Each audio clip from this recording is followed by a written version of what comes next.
New 2024 Kawasaki Eliminator 500 SE. Kawasaki reintroduced the Eliminator badge as a light cruiser. The new Eliminator uses the same engine, but with a larger capacity of 451 cc. The parallel twin engine found in the Eliminator has the same bore as its sporty sibling, but with a larger 6.8mm stroke for increased low-end torque. 2024 Kawasaki Eliminator designed with beginner-friendly features like an adjustable engine, low seat height, agile chassis and neutral rider triangle. The Eliminator aims to be one of the easiest to ride motorcycles on the market.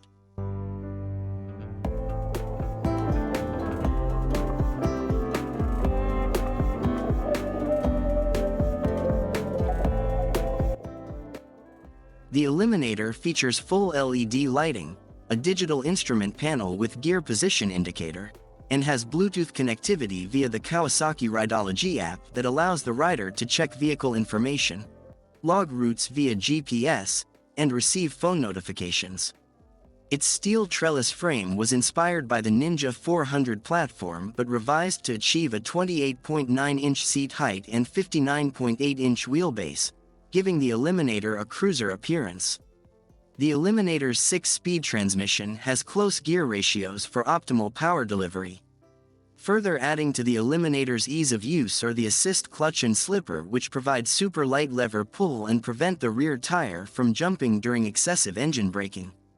The parallel twin engine uses a downdraft intake in the space under the seat to increase cylinder filling efficiency. The intake manifold on the 5.8L airbox has different heights to eliminate torque valleys throughout the RPM range for smooth engine response. Highlighting the Eliminator's cruiser look is the stretched gas tank with a fuel capacity of 3.4 gallons. In an effort to reduce weight, Kawasaki uses the engine as an emphasized part. The swing arm is of squared tube construction mounted on a die-cast aluminum plate that is bolted to the rear of the motor. The suspension is well balanced and offers the perfect combination of comfort and performance. The Eliminator has a claimed curb weight of 390 pounds on the SEABS model, but feels lighter when moving.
Bye.